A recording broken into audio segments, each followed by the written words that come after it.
Welcome to Pushing Forward with Alycia, a podcast that gives disability a voice. Each week, we will explore topics like confidence, ambition, resilience, and finding success against all odds. We are creating a collective community that believes that all things are possible for all people. Open hearts, clear paths, let's go. Welcome back to Pushing Forward with Alycia. I'm Alycia Anderson. I want to start this episode with a question. What if beauty wasn't just skin deep, but instead it was a revolution? And who really gets to decide what beauty looks like in the first place anyways? Our next amazing guest, Zian Chavez, is going to help us explore this. She is a Spanish, indigenous, queer, non-binary, neurodiverse artist, activist, art therapist. I love that. My brother did that too for a while.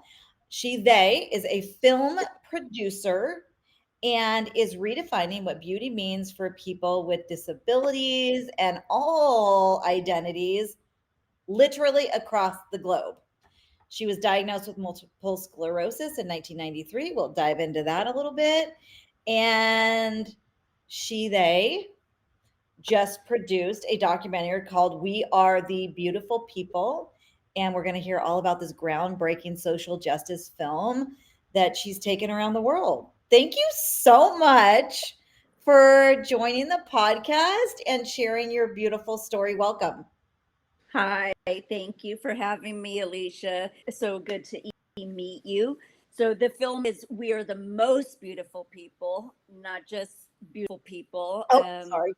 It's okay, but the most is really important.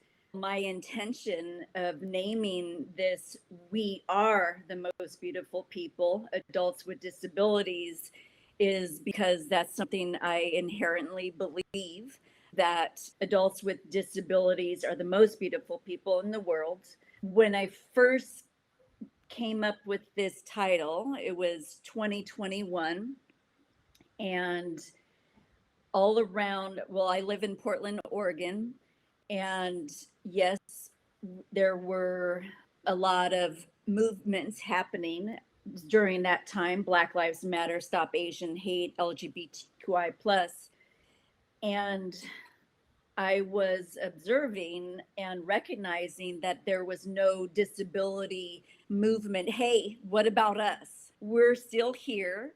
And I, at that moment, was thinking about all these things. And what was happening to me at the time was I was working as an art therapist in assisted living homes. And that job ended. During 2020, I was only working 1 day a week, and it was online therapy. And my body couldn't do more than that at the time. Living with multiple sclerosis and all of the other stuff that comes with that, muscle spasticity, chronic pain, anxiety, depression, stuff.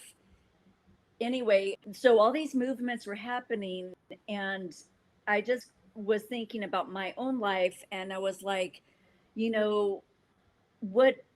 what has helped me in the past was I've worked with adults with disabilities for my adult career, and I always remember adults with disabilities inspiring me, encouraging me to be the best I can be.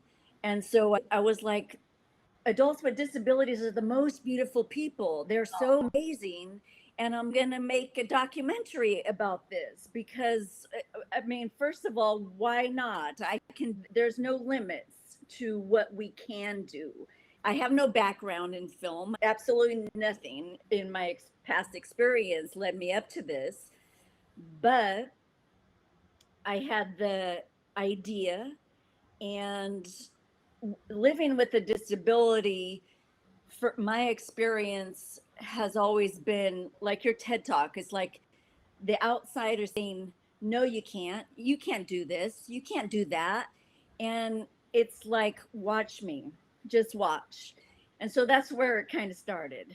I love that your advocacy and the inspiration for this beautiful movie called We Are the Most Beautiful People, and I agree, was born in that same 2020-21 time when advocacy was coming out in every group besides ours. I think there was a lot of beautiful new advocacy born during those times from a disability standpoint, which is really incredible. And that was actually for me too. I can relate to you on that. It was the moment that I decided that it was time to push my fear aside and bring our voices up too. I love that this was born out of that moment because it was powerful. You were working with people with disabilities in your past professional life. Was that pre or post diagnosis? I love that you're a participant in the group, but also an ally and a believer in the possible of the path. So, can you talk about that just for a minute? Yeah, I moved to Guam at an early age. I was 20, and I lived there for 4 years. I was diagnosed in 1993.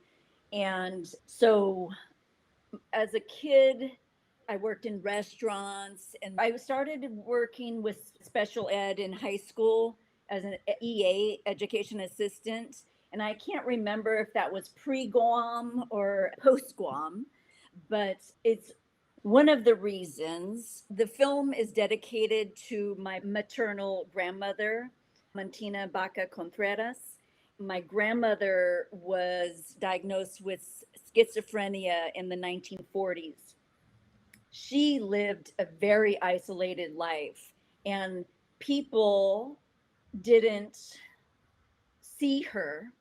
They treated her terribly and made fun of her and called her names and the crazy person. And I witnessed this as a child and a young adult, and she passed many years ago.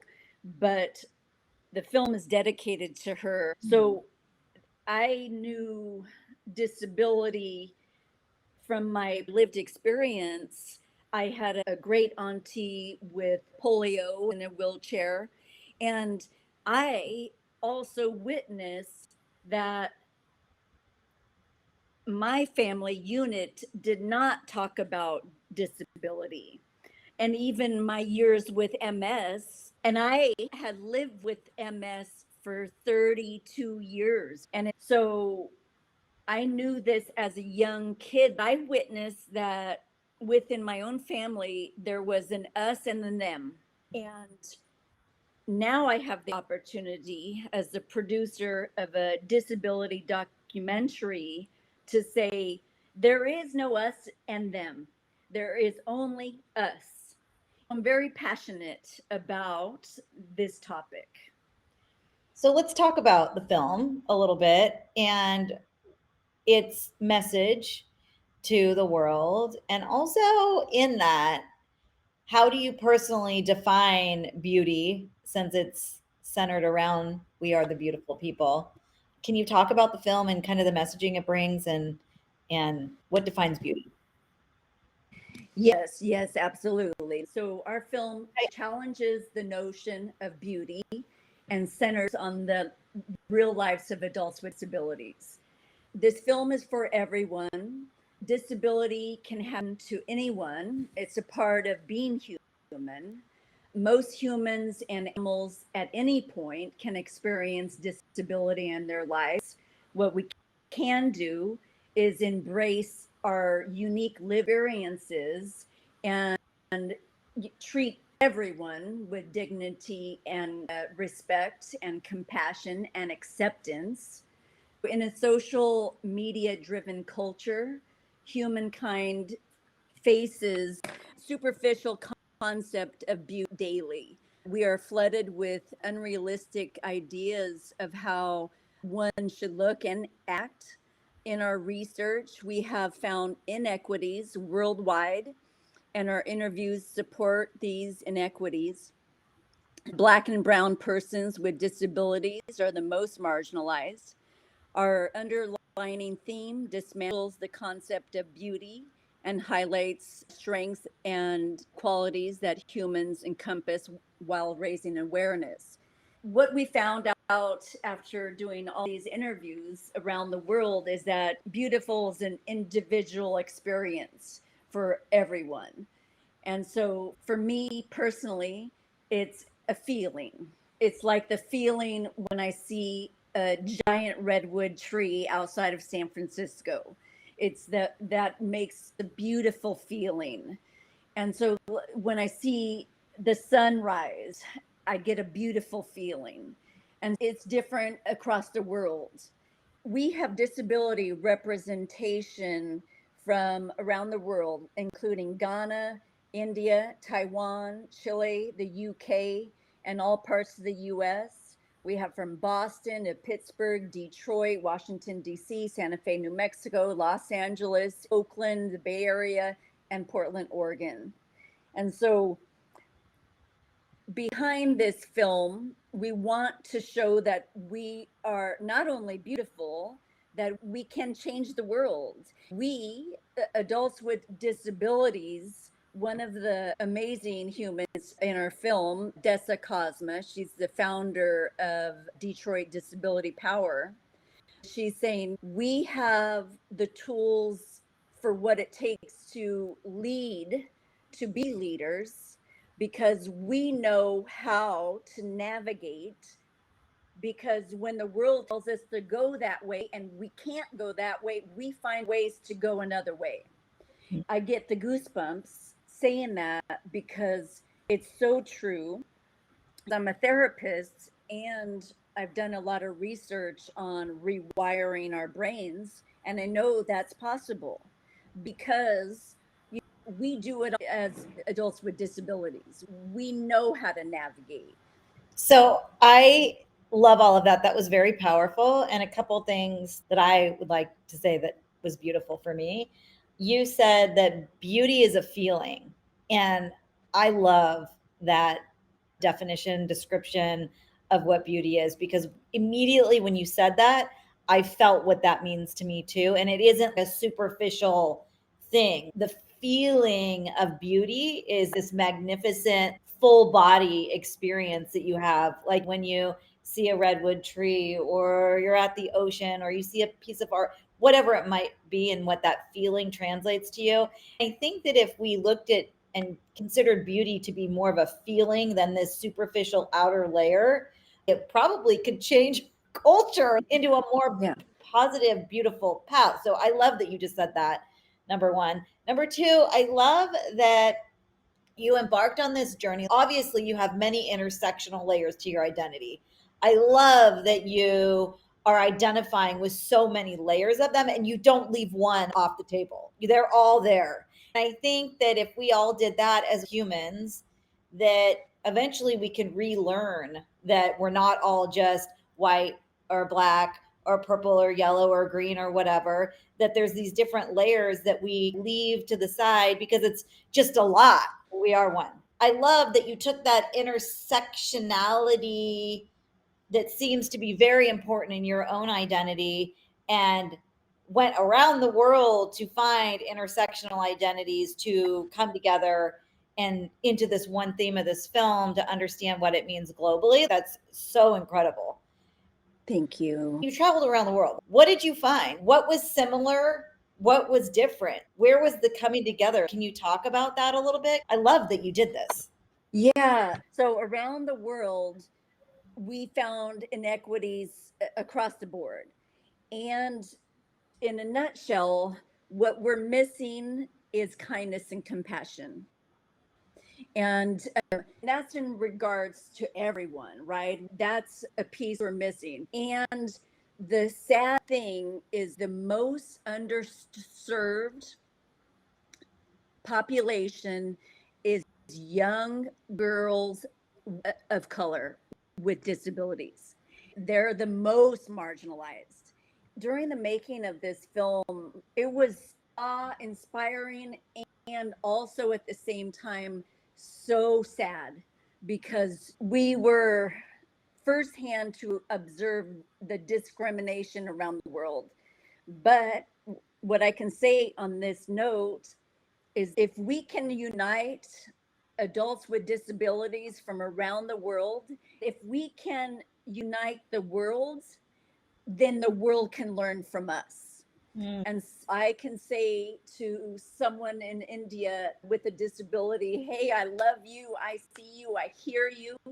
And they say that back to me. And so there's, I see you over there, because we're all the same. We're all the same. I want to say it again, the world can learn a lot from people with disabilities. And I hope that is a message that is loud and clear. Yeah, I agree. And I don't know why it's taken so long for those statements to even be absorbed in any type of way in our society. And I agree. The more we come together as a community and share space and speak up and advocate and show up the best way we can in the moments that we can, we're actively shifting perspectives 100%. What was the most challenging part of creating this film? Was it the conversations? Was it the actual navigation? Talk to that a little bit. Yeah, well, it was to hear the stories that are unbelievable still. Can you share These, one? yeah. So one of our interviewees, she is a doctor in psychology, and she was at this university for like 12 years. And they're having a celebration for everyone that's been there for over 10 years, a big party. She gets to this celebration, and it's on the third floor in a restaurant that had no elevator. So they were celebrating her existence at this university, and she could not even go to the celebration. And so the stories like that were really hard to hear. I'm assuming she was a wheelchair user. She was, yeah, And sorry to hear where that. were we in the world? In the United States. In this day and age, ableism, discrimination, it's all still very valid and true. And it sucks. It just really sucks. I think stories like that you're showing within your film share with the general public the realities of it. I can't tell you how many conversations I've had about, say, for instance, being on an airplane and not being able to use the bathroom literally as a consumer, and able-bodied people around me, friends, even people that are close to me. Wow, I had no idea that was even a thing. Somehow these major inequities that are inhumane. I can't imagine that one able-bodied person that hasn't had to face a disability of any type would say, "Oh, I'm going to buy that ticket and pay for it, and it's okay that I can't use the bathroom or do basic things that we deserve as a human, right? Like to use the restroom." So that's why what you're doing is so important, is because that story of this girl. Wow, you're throwing a party for me, but you're not even thinking that I won't be able to enter the door to celebrate who I am. Like that's unbelievable. Right. It's actually unbelievable. Wow. Yeah. It's, yeah, you know how it is. I know you know. And I think just the impact of sharing those stories is that's jaw dropping for a lot of people that haven't been exposed or just haven't had education on these topics. So I think, especially through art and film, there's such Yeah. great avenues to learn and be exposed. Mhm. Can you talk about the art of healing and you working as an art therapist? Those themes must have translated to this film in trying to heal our culture of understanding through film in the same way. That's interesting that you say that. So the director and editor of our film, there is B.A. Short, and they are an art therapist as well in Portland, Oregon. So we're two art therapists and a photographer. He's this Robert Lafferty is our cinematographer. So we're a crew of three, and we made this worldwide feature film. And but art is integrated all throughout the film because of because we are art therapists. And as an artist, I believe that art can change the world. And so there's a theme here that I want to change the world. I mean, that's not a secret. And anyone who knows me knows this. I've wanted to change the world since, I say, when I came out, but not as coming out as a queer, but coming out of the birth canal. I mean, I came out as a non-binary little kid, and I always felt different from the world and from everyone. And so I've always wanted to change the world because people were mean and people are calling me names and I didn't do anything. And I recognized this at an early age, probably because I was different. Yeah. So, hopes for the film, and where can we enjoy it? Okay, so we were in the film festival circuit in 2024. We won a lot of awards and laurels. This year, we tweaked the film to make it even better. So we have something really powerful and special. We are in the talks with a film distribution agency. We're going to be able to stream it worldwide. And that's going to be coming down the pipeline pretty soon. I can't say because we don't know yet. We're just asking people to please follow us on our social medias at We Are the Most Beautiful People on Facebook, Instagram, and YouTube. And so it will be streaming worldwide very soon. And we got accepted to a film festival called LA Liftoff, and we're still waiting to hear about that final spot. And then we might be in the Portland Film Festival in October. But if people can just stay tuned on our socials, and then you'll be able to see it. I love it. Congratulations on being so creative in your advocacy. I love it. So we end the show with the pushing forward moment. I did warn you about that before we started.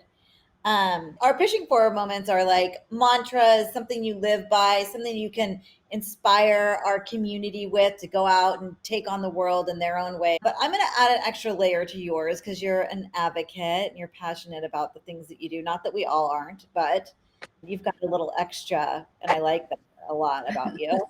What is your pushing forward moment, your call to action to challenge ableism and broaden this concept of beauty being a feeling? Yeah, oh, that's nice. I say it at the end of the film, and I say it's okay to be different, and it's okay to be your true, authentic, beautiful self. That is our strength. And you said it in your TED Talk about stronger together. Like we said earlier about uniting the world, adults with disabilities, but even within our United States, we have to, as a disability community, it's important that we come together. And so that's where I want to just kind of say it, like in the film, it's okay to be different. It's okay to be your true, authentic, beautiful self. And I want to end with, my name is Zian and I love you.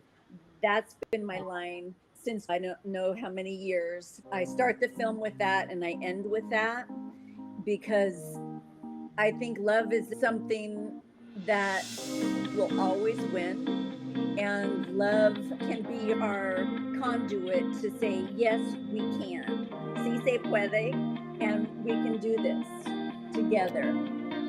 Absolutely beautiful. And I am Alycia and I love you too. I think that is so beautiful. Thank you so much for sharing space with us today. This is really a beautiful conversation, so unique. You're so talented, and I can't wait to see where this film goes and where your career is going to go with all of these amazing pieces of work that you're creating. Thank you for gifting your talents to the world and to our community. Friends moving forward for life, it's so nice to get to know you. To our community, Zian and I love you as well. And we're Yes. so grateful for you to show up today. This has been Pushing Forward with Alycia and Zian. And that is literally how we roll on this podcast. We will see you next time.